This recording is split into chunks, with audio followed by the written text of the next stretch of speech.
Welcome everyone back to our regular Tuesday session where we talk about all things trekking in Nepal. My name is Michelle Hill and I'm joined by my colleague Dinesh Karki from Nature Explore Trek.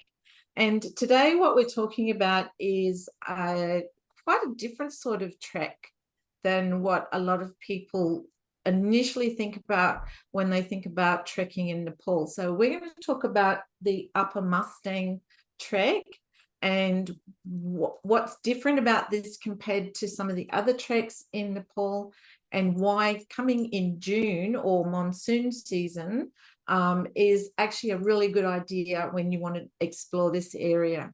So just for those of you who don't know me, my first introduction to Nepal was 8.5 years ago now, when I first trekked Everest Base Camp.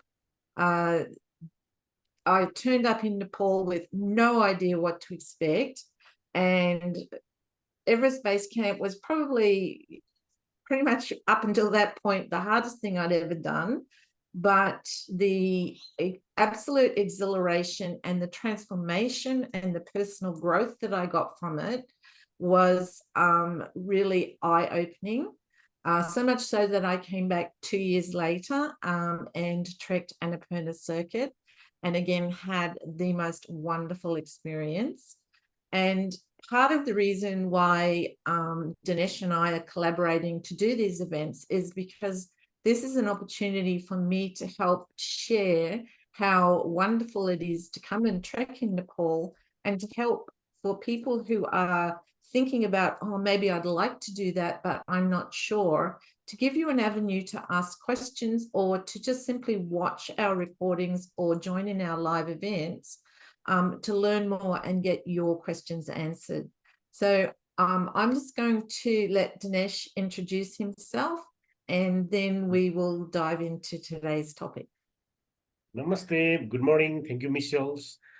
And I'm Dinesh Karki, born and brought from eastern part of Nepal, where the big mountains are located, like Mount Everest, Kanchenjunga, Makalu, many more. Our greetings you when you were there.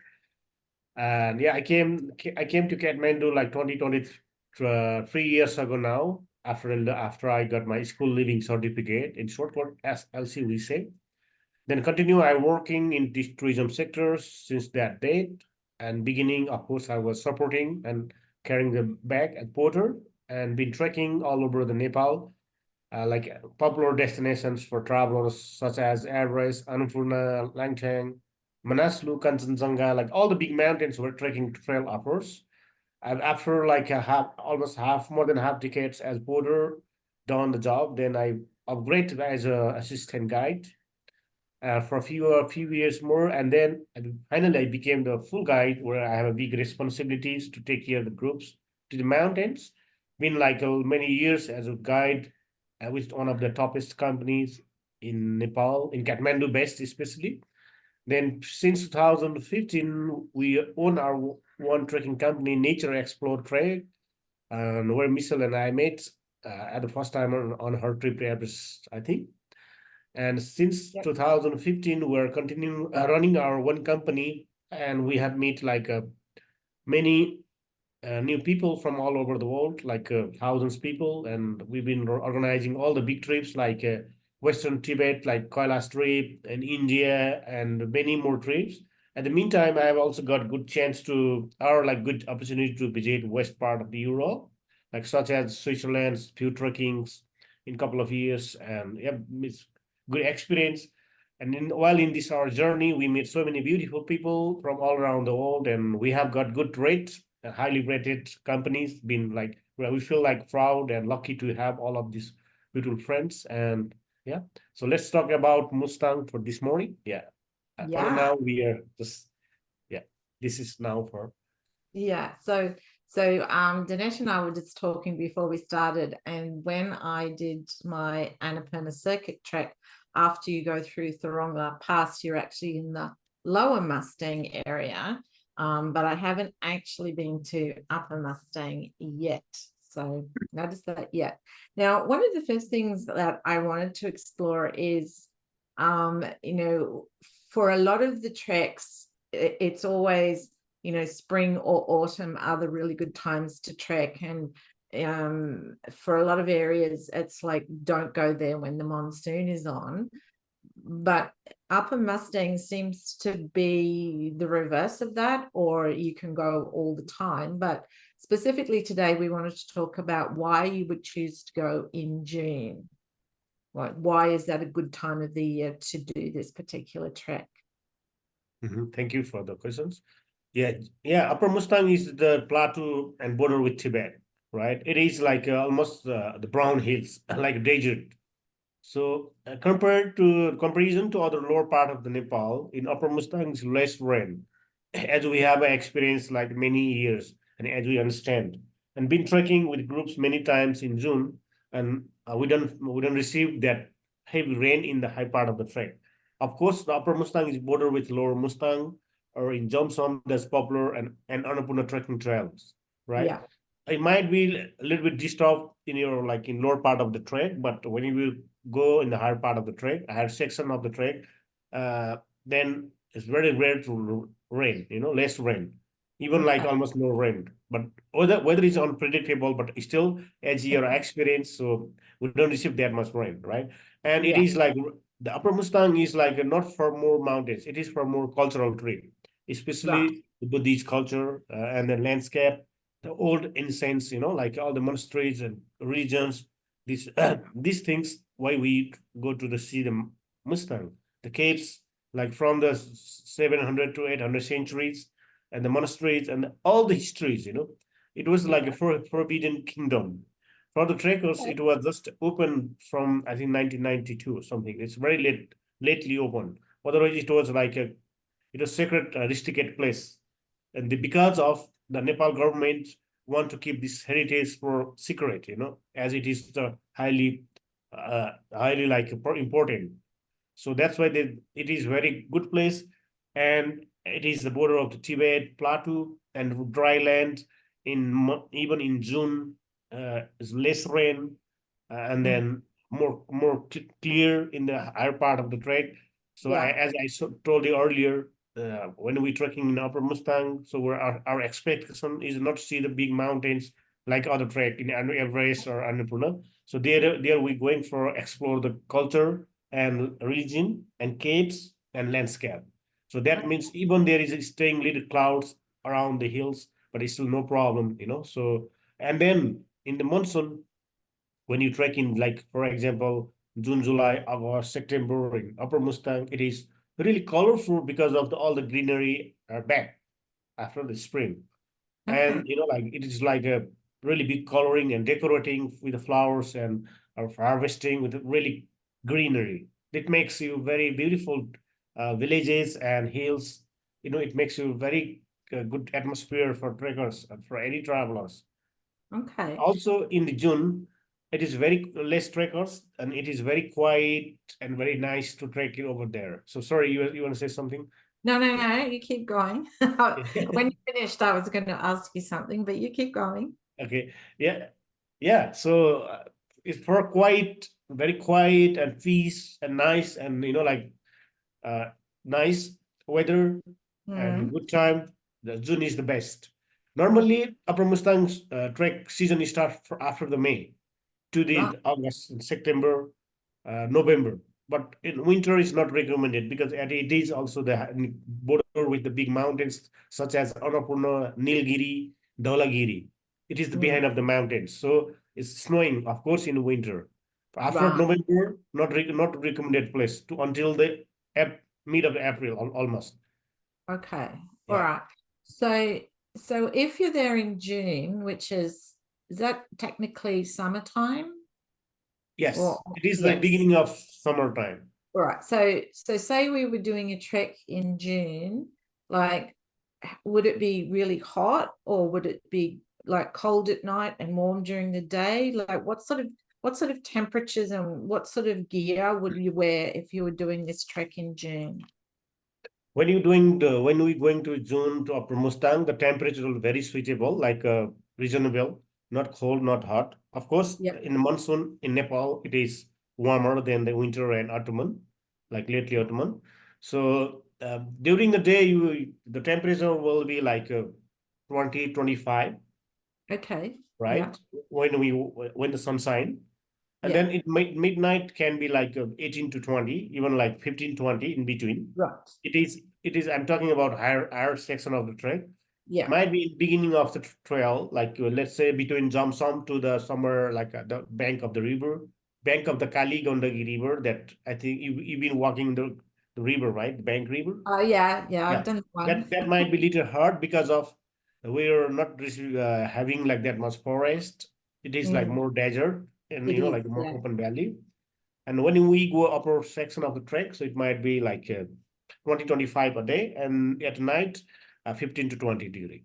Right. So But it's you still don't very warmer. you don't need like the below zero sleeping bags and down jackets and things like that. Yes, I don't say like that, but it's Yeah. still it is trekking. So Yeah. like might be but not like a heavy down jacket, but it's No, still but always we'll be say prepared. windproof and waterproof. Something one big jackets Mm, for mm, emergency. yeah. Oh, yeah. I'm not saying that you just go in your shorts and your t-shirt, but it's probably you're not expecting like the sub-zero temperatures that you can get on some of the other No, no, you're right. And as far as like the accommodation, when you do this area, is it similar to the tea houses in the other areas or? Yes. Okay, all The right. food and accommodation are very comfortable in Upper Mustang as the road is reached all over the main part of the trek, the Yeah, car road. That means they can transport any food from the lower part of the trek or from okay. cities like Pokhara, Kathmandu.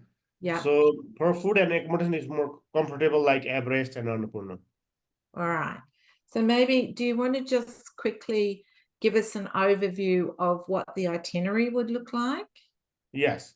Yeah, the for tentative itinerary will be like, let's say you arrive in Nepal and one of us will do transport to the hotel. And the second day of you staying in Nepal, we need a time for preparation your Upper Mustang restricted permit because we need your physical passport and your visa Yeah, number, Nepal visa number as the government rules.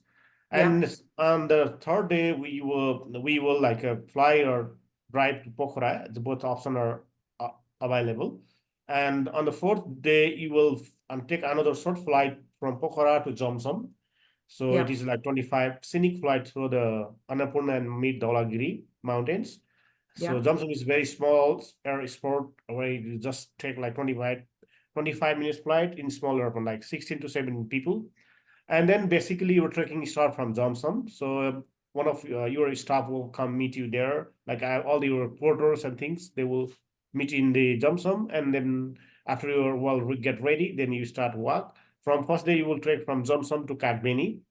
So it's just short day, 4 5 days, 4 5 hours trek. And mm-hmm. still you are not entry in the Upper Mustang Is because you this are is this a Nepali easy day, is it?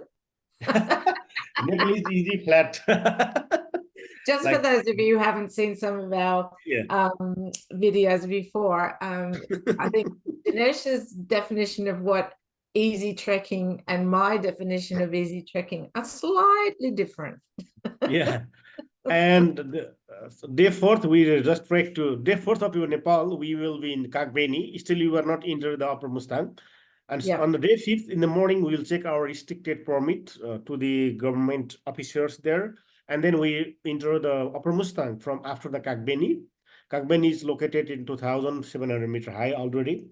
On the day fifth, we trek to Kagbeni to Chale. Is mostly we'll stay in the bank of river, that same river like Kali Gandagi, where we can get like the fossils, the world tradition fossils, and all the samples of gods. On the day six, we trek from Chaile. Chaile is on the hillside of the Upper Mustang.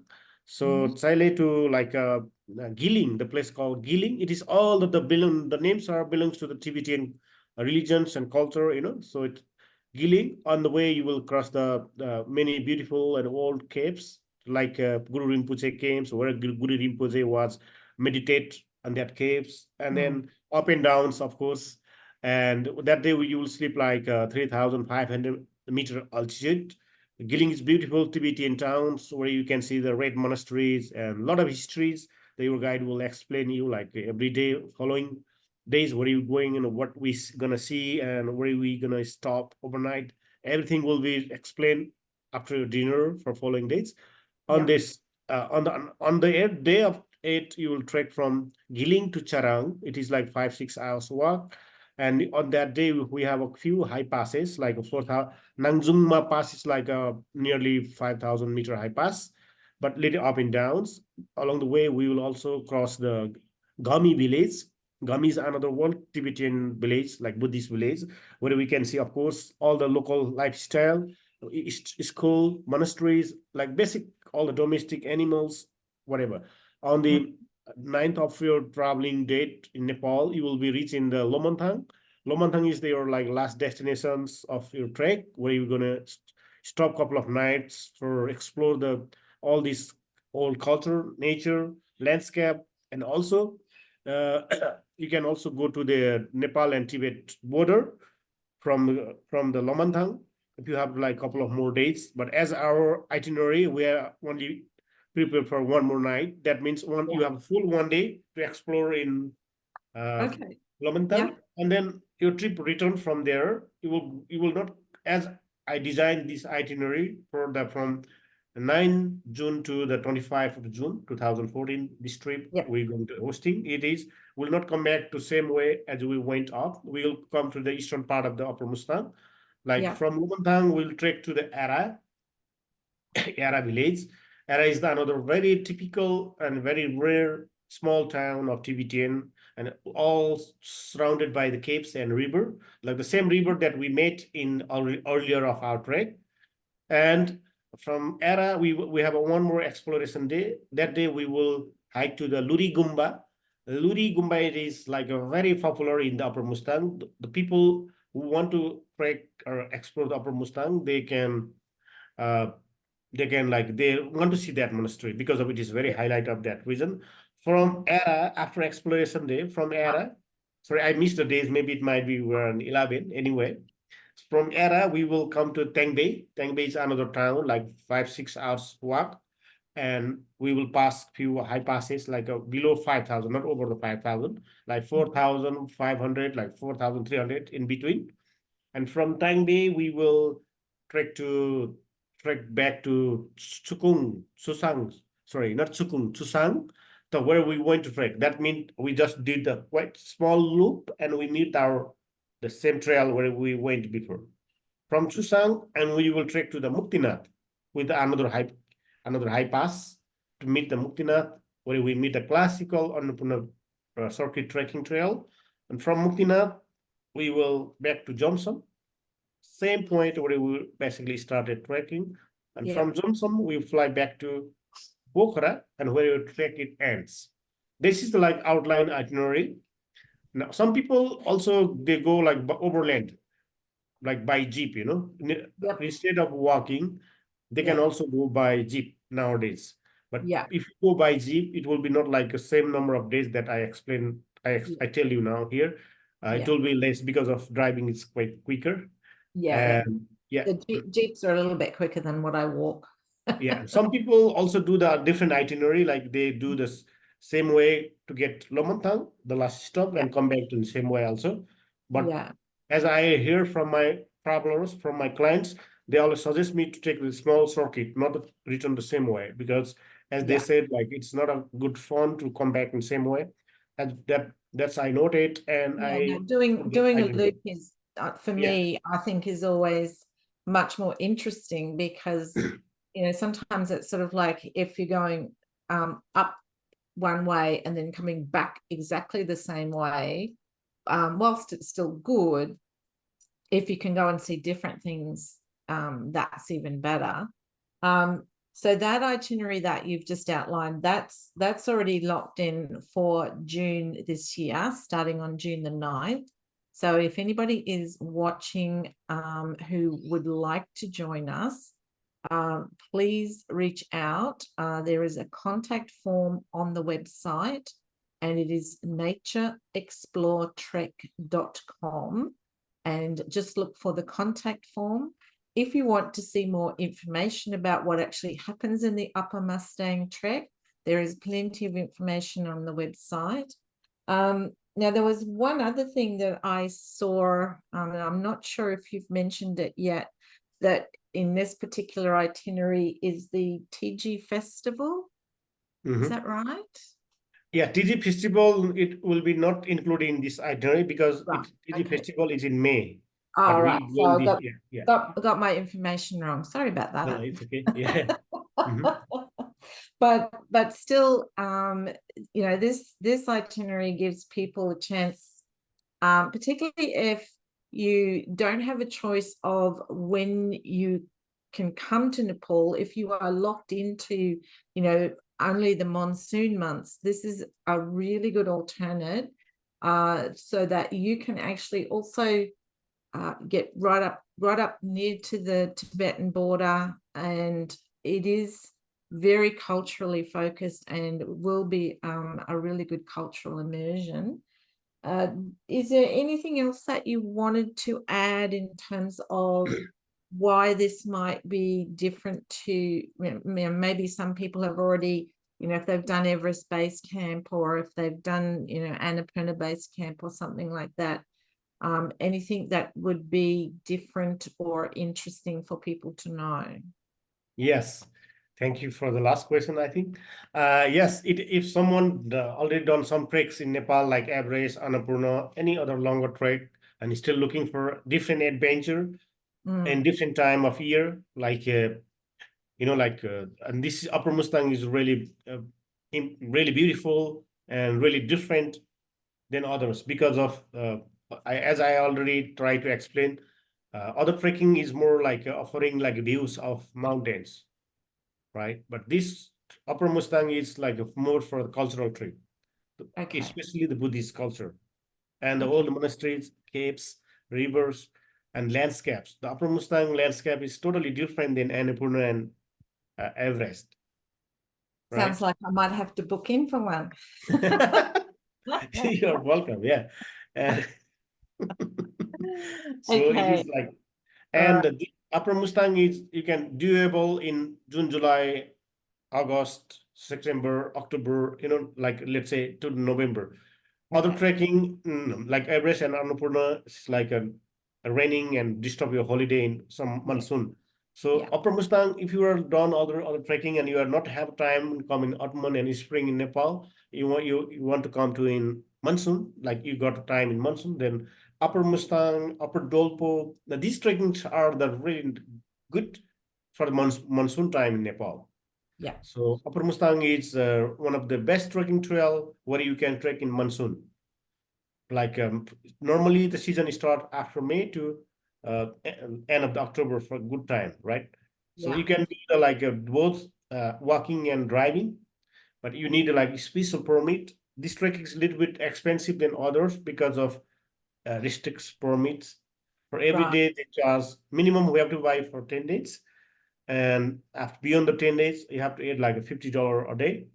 So Yeah. that means your permit cost will bring little up your trip cost, but you will enjoy it. You will not miss anything.